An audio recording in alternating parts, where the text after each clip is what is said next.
Selamat berjumpa kembali di radio kita. Pada kesempatan ini, kami akan menyampaikan sebuah kisah kehidupan yang mungkin saja bisa terjadi di lingkungan kita sendiri.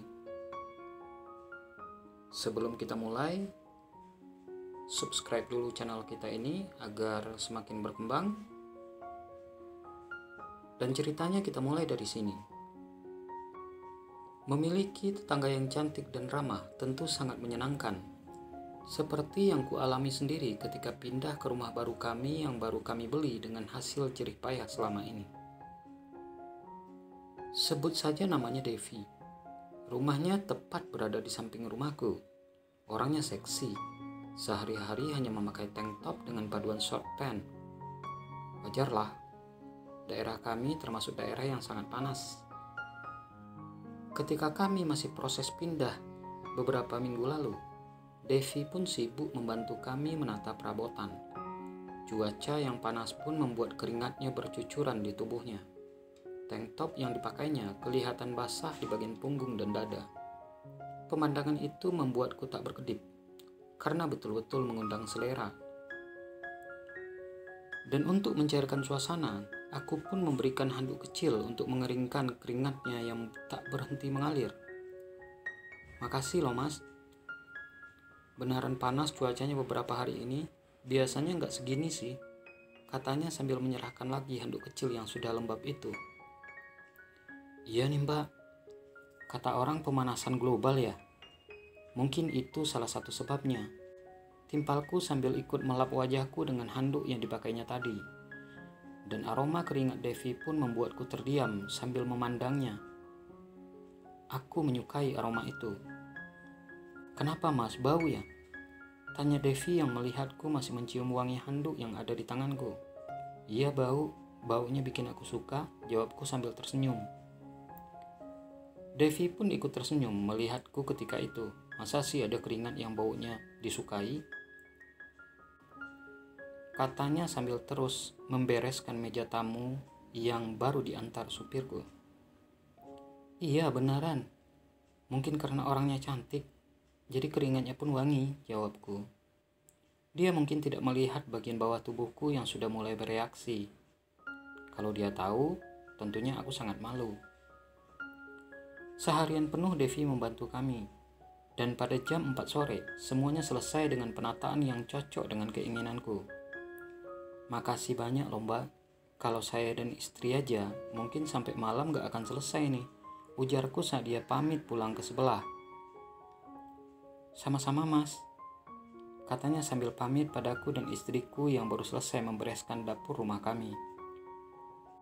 Kini sudah hampir sebulan kami menempati rumah baru itu, dan perkenalan dengan tetangga di lingkungan itu pun sudah kami lakukan. Kami sudah berkenalan satu sama lain sesama tetangga. Semuanya sangat baik dan menerima kami dengan senyuman. Aku bahagia memiliki mereka. Dan Devi, tetangga cantikku itu, hampir tiap hari mampir ke rumah kami. Ada saja yang dibawakannya. Kadang makanan kecil, roti, kerupuk, atau jajanan lainnya. Istriku tentu sangat senang. Dan aku mengingatkan istriku untuk membalas kebaikannya itu dengan hal serupa. Jadilah kami sangat akrab. Suami Devi yang bekerja di luar kota pun saat pulang, sempat datang ke rumah dan berkenalan dengan kami. Orangnya juga baik dan ramah. Setiap Devi mampir, aku selalu pura-pura sedang membuat video dokumentasi. Dan jelas saja itu hanya akal-akalanku agar bisa mengambil gambarnya. Dan dia dengan gayanya yang kekinian, turut bergaya seperti sedang melakukan gerakan yang membuat jantungku berdetak lebih cepat. Lalu video-video itu aku kumpulkan dalam satu folder. Ku edit menjadi satu dengan efek yang bagus. Setiap ada kesempatan, aku selalu melihat kembali video itu, memperhatikan tiap gerakan Devi yang sempat kurekam. Aku pun menjadi sangat terobsesi dengannya. Suatu hari, Devi datang ke rumahku sambil membawa makanan lagi. Aku yang saat itu sedang berada di belakang, buru-buru berlari ke pintu untuk menyambutnya. Kebetulan istriku sedang ada keperluan dengan ibunya di tempat tinggal kami yang lama. Jadi hanya ada aku sendiri di rumah. "Loh kok sepi mas, Mbak Ratna kemana?" tanyanya saat ku persilahkan masuk. Dan biasanya setiap dia mampir pasti langsung masuk ke ruang keluarga karena sudah sangat akrab dengan kami. "Lagi ada perlu di tempat ibunya mbak, santai aja," kataku sambil mempersilahkannya duduk di sofa. Kami pun duduk berhadapan. "Mas Bim belum pulang ya mbak?" tanyaku. Padahal aku tahu suaminya baru pergi 3 hari lalu, pulangnya dipastikan 2 minggu lagi. "Iya mas, kemarin di rumah cuma sebentar, karena bosnya minta dia cepat kembali masuk kantor," jawabnya. Sambil mendengar dia bercerita tentang kerjaan suaminya itu, aku pun mengambil laptopku dan memperlihatkan hasil rekaman spesialku padanya. "Loh kok itu videoku semua sih mas?" "Iya, ini khusus yang ada gambar Mbak Devi aja," kataku. Aku menggeser letak laptop ke arahnya dan dia sibuk menyaksikan video itu. "Nah, ini kok bisa ada aku? Waktu itu aku nggak tahu loh mas," katanya setelah beberapa menit menyaksikan video itu. Aku yang lupa bagian mananya langsung duduk di dekatnya. Bahunya dan bahuku menjadi lengket. Sambil menunjukkan bagian video itu, dia berkata, "Keren ya jadinya video ini." "Iya dong, kan yang ada di video itu yang bikin videonya jadi bagus," kataku. Merasa dipuji begitu, Devi mencubit lenganku. Karena tangannya terangkat, pemandangan itu membuatku terpancing. Aku pun mulai membalas cubitannya. Jadilah kami saling membalas lagi. Dari sana aku pun meneruskannya hingga kami lupa diri. Sadar ketika kami sama-sama terkapar lelah setelah melayang-layang di langit tinggi. "Maaf mbak, aku lupa diri." "Sama mas, aku juga. Tapi boleh kan aku mendapatkannya lagi dari mas?"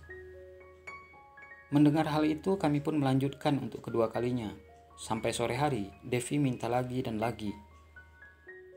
Sampai akhirnya dia pamit, tapi aku minta dia meninggalkan sesuatu untukku. Sebagai tanda telah terjadi ikatan antara aku dengannya, dan aku memilih kain segitiga miliknya. Kusimpan milik Devi itu di lemari pakaianku. Suatu ketika, istriku menemukannya dan memintaku jujur tentang benda itu. Itulah awal dari sebuah kisah baru yang hingga kini masih kujalani. Di lain hari, aku akan tulis lagi lanjutan kisahku ini tentang aku, istriku, dan Devi. Oke kawan-kawan, hidup kadang memang aneh, hidup kadang memang tidak bisa ditebak, semua bisa terjadi tanpa direncanakan, tanpa diinginkan. Karena itu mari lebih bijak dalam bersikap, lebih bijak dalam memutuskan sesuatu. Sampai jumpa di video-video berikutnya dan jangan lupa subscribe channel kita ini.